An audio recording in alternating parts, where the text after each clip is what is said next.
Good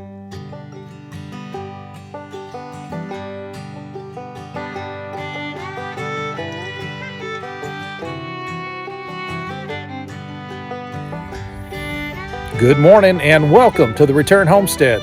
My name is Mike and my wife Marty and I homestead 6 acres in southeastern Kentucky. Today we have some small projects to work on here around the property. We're still dealing with the chicken coop. I'm going to be working on sealing those eaves up, and we're going to take a look at the lighting situation in the kitchen, see what we can do about improving our lighting in there. But while we're working on those little projects, I had one other issue that came up this week that's left me a little perplexed. So I wanted to tell you all about it and just see what you think. See if maybe you're noticing some things out there that I'm not seeing. So let's have a look at these projects. We've got the Silkies out in their new coop. So they're here in the backyard, right outside the back door of the house. We do like some of the permaculture ideas. And so we wanted to make sure we incorporated some of those ideas that we liked as we developed the property here. One of the things that permaculture tries to do is to keep all of your most important things close to the house. There's no reason to be walking and traveling all over the property if you don't have to, so we put the chicken coop right here outside the back door. And this is just for the Silkies. We'll have other chickens on the property.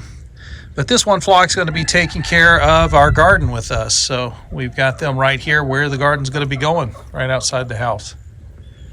When we put the coop together, we just did quick down and dirty construction. We want to make sure everything stays nice and dry inside of the coop. So we're going to be leaving these eaves open.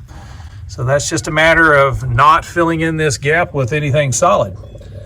We could have put, I don't know, oftentimes you'll see people shove styrofoam or some other type of insulation into these gaps, or they'll cut little pieces of plywood to fit each one of these little eave holes. But as you can see, that shoots straight through to the other side.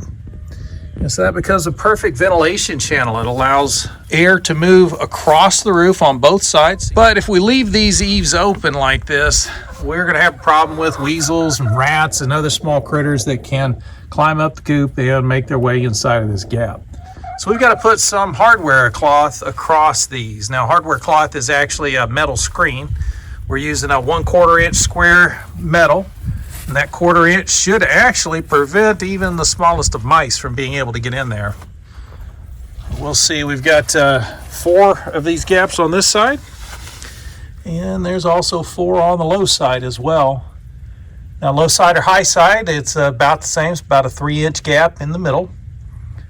Need to cover that up. I'm just going to cut some pieces of the mesh to fit inside of there, and then I'll fold the mesh outward so it'll provide a nice overlap, so I can overlap and staple onto the wood out here. So all I'm going to do is fold up some of this metal mesh so that it'll fill the hole up and leave me with a little bit of an overlap so that I can secure it to the wood on the outside. And since the coop is right here and it's a gray and wet day today, I'm going to head back inside with the airplane shears and get busy cutting out some of this wire so we can get these things blocked up.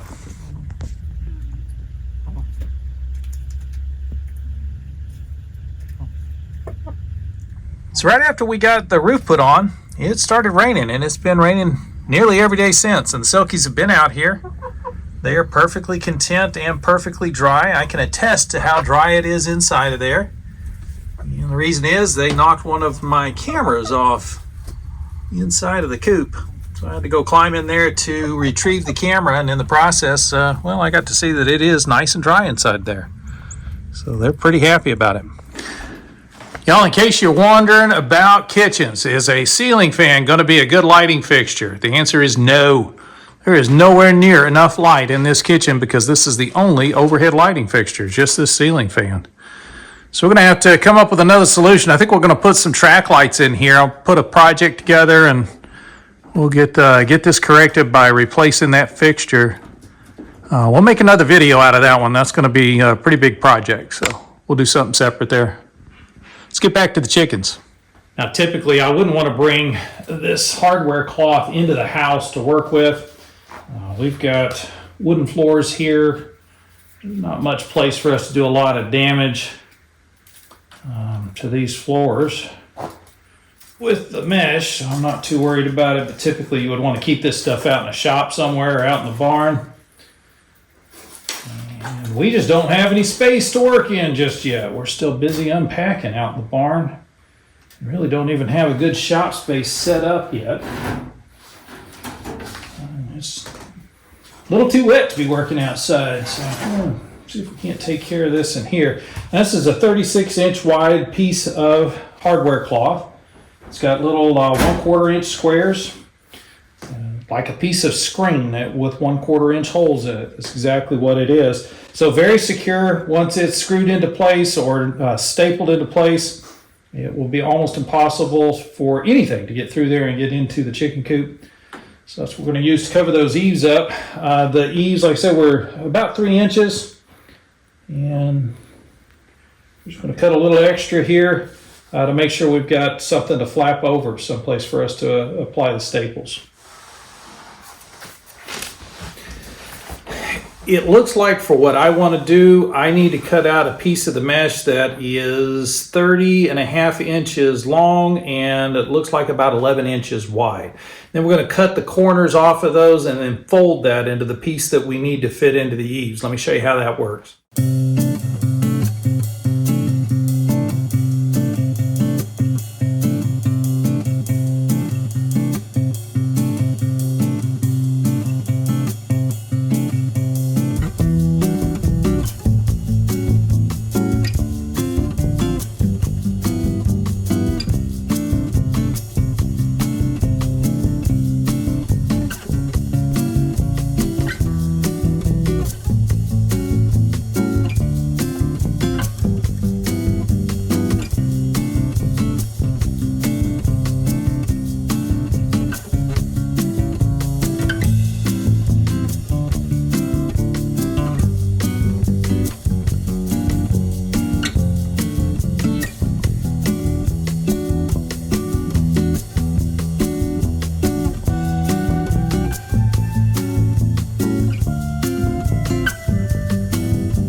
The idea is just to create some easy way to get these folded in.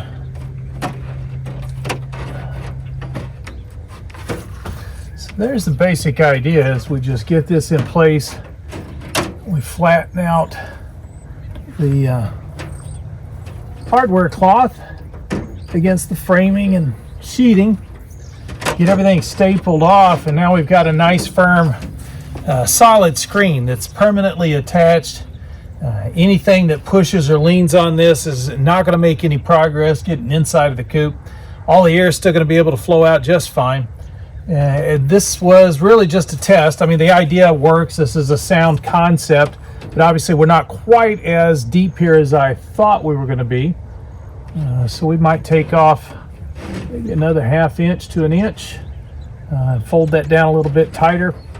One other option is I can pull this closer to the lip, and that would allow me to shove that a little further in. So that's the beauty of working with this hardware cloth, is it is very flexible and very forgiving. Just bend it around wherever you need it, staple it off, and that will keep out all those creepy crawly critters.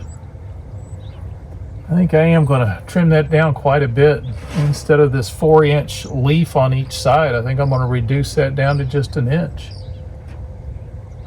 We'll call it 2 inches. It doesn't need to be any more than that. This will get stapled off here, so 2 inches worth of fold is going to be more than enough metal. Reality is, if you cut this nice and tight, it will probably hold itself in there even without the staples. But we might have critters trying to peel this stuff out of here, so I want it to be very secure. We could use staples. I could also use screws if I had some small wood screws that had a head on them that was more than 1/4 inch. And then that would be an easy way to secure this metal and make sure that it didn't come off. Typically staples is the easiest way to do this. So once we staple that in place, that's a very secure eave, and we can leave it open. Plenty of airflow. It's going to keep everything nice and dry inside and keep the critters out. I would definitely recommend, if you're going to be digging around here, and this may be true on your property as well, if you got a lot of clay just underneath the surface like we do, when you dig a hole to put in a post, make sure you move this clay back into the hole. Don't leave it sitting on the grass. That way when it rains, every time you walk through, you end up with the clay stuck all over your boot. While we've been working on getting the silkies taken care of, we're also getting settled here on the property. We have a lot of big plans for what we're going to do here on the new return homestead. One of the areas we were very concerned about was our food. Of course, that's a large part of what we do, is try to grow our own food, but there's some areas where we can't yet grow our own food. One of those is in areas where we need flour. Anything we need flour for, we've got to go buy that flour out in the open market just like everyone else. We don't have all the facilities we need to grow the wheat or to grind it up. So when we got moved in, we bought our first grinder. So we've got a grinder to allow us to make our own flour now, but that means we needed wheat berries in order to make flour. So we've been doing our research and finding out where we want to buy wheat berries from, and we found a source that we thought was excellent, and we're really excited about the ability to get wheat berries in large quantities from this vendor. And we're getting those berries coming in at about 88 cents a pound, which is kind of nice. That's really inexpensive, especially when you consider that the same wheat berries purchased on places like Amazon or Walmart is going to be about $20 for 5 pounds. In fact, Walmart and Amazon had the exact same price for wheat berries. They were $19.95 for a 5-pound bag. And the ones we bought were a 5-pound bag for $4.42. And I was just curious if anyone else is noticing these kinds of crazy discrepancies. Now, I suspect this is because of the food supply system and the government subsidies that are put onto wheat. And so by the time the wheat gets to the market, it's about 5 times more expensive than it should be. And if you can find vendors who are not using the common methods to distribute the wheat, if they're growing their own wheat, grinding their own flour, and then reselling that in the open market, they can do it for a lot less money than the commercial growers that are dependent on the government subsidies just to be able to make their crop every year. If you've seen anything like this, please let us know in the comments. Drop us an email. Tell us some of the things that you're seeing that are indicating that there's something not quite right with our food supply system. All right, so after all that cutting, let's see if we got something that will fit in place here. Fold those out.